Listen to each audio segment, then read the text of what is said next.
بسم اللہ الرحمن الرحیم۔ دوستوں اور عزیزوں، ایک اور نقطہ سمجھ لیجئے کہ شریعت نے حکم دیا کہ اگر کوئی مزدور کسی کے گھر میں مزدوری کرے اور وقت ختم ہو تو اس بندے کو چاہیے کہ وہ اس کا پسینہ خشک ہونے سے پہلے اس کو مزدوری دے دے۔ جب شریعت ہم کمزوروں کو یہ حکم دیتی ہے کہ ہم مزدور کا پسینہ خشک ہونے سے پہلے اس کو مزدوری دے دیں، تو کیا خیال ہے کہ جس بندہ نے اللہ رب العزت کے لیے سارا دن مزدوری کی، روزہ رکھا، بھوکا رہا، پیاسا رہا، تکلیف اٹھائی، اب جب اس کی افطاری کا وقت ہوگا تو کیا اللہ تعالیٰ اس کو فوراً مزدوری نہیں عطا فرمائیں گے؟ فرق اتنا ہے کہ جس مزدور کو ہم گھر میں لاتے ہیں کام کرنے کے لیے، ہم اس کے ساتھ مزدوری طے کر لیتے ہیں کہ بھائی اتنا تمہیں دیں گے، تم ہمارا یہ کام کر دو، تو کام کرنے کے بعد ہم اس کو مزدوری ادا کر دیتے ہیں۔ لیکن جو بڑے ہوتے ہیں وہ طے نہیں کرتے، وہ کہتے ہیں جتنا کہو گے دے دیں گے، تم ہمارا یہ کام کر دو۔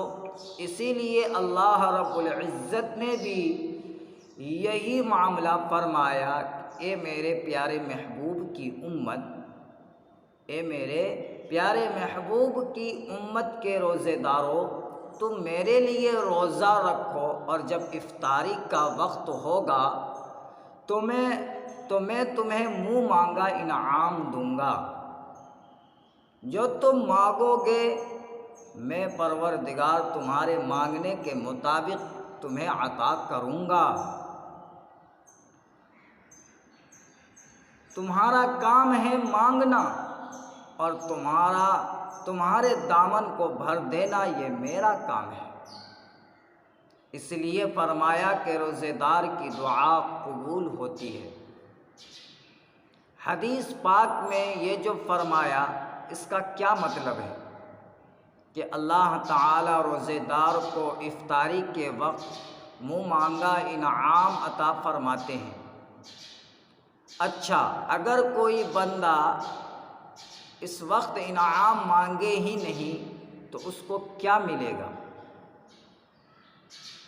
اور ہماری اکثر ماں بہنوں کا یہی حال ہے کہ افطار کی چیزیں بنانے میں اور دسترخوان کو سجانے میں ایسی مشغول ہو جاتی ہیں کہ ان کو بتانا پڑتا ہے کہ جی روزہ کے افطار کا وقت ہو چکا، اب تم بھی افطار کر لو۔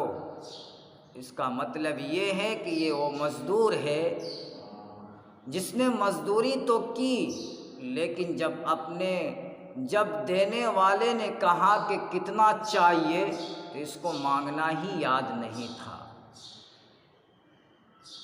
اس سے بڑی غفلت اور کیا ہو سکتی ہے کہ عورتوں کو چاہیے کہ اپنے خاوند کو یہ بات سمجھائے کہ افطار کی ہر چیز آدھا گھنٹہ پہلے تیار ہو کر دسترخوان پر پہنچ جائے، اور آخری آدھا گھنٹہ بجائے اس کے کہ ہم کچن میں چولہے پر کھڑی ہوں اور کبھی ایک چیز تلی جا رہی ہے، کبھی دوسری چیز پک رہی ہے، اس میں لگنے کے بجائے یہ آدھا گھنٹہ یا 20 منٹ مصلی پر بیٹھ کر اللہ رب العزت سے دعائیں مانگیں۔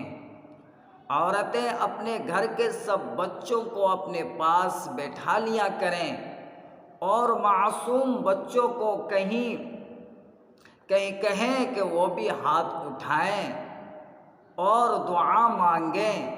اگر بڑوں نے گناہ کیے تو چھوٹے تو معصوم ہیں، کیا پتہ ان کے معصوم ہاتھوں کے اٹھنے پر ہی اللہ کو رحم آ جائے۔ اور اللہ رب العزت آپ کی دعا کو قبول فرما لے۔ اس لیے عورتوں کو چاہیے کہ افطار کے وقت اس کی قدر کریں، اور اگر کسی گھر میں ایک ہی عورت ہے اور اس کے لیے کھانا پکانا بھی ضروری ہے تو دعا تو دل سے مانگی جاتی ہے، ہاتھ سے تو نہیں مانگی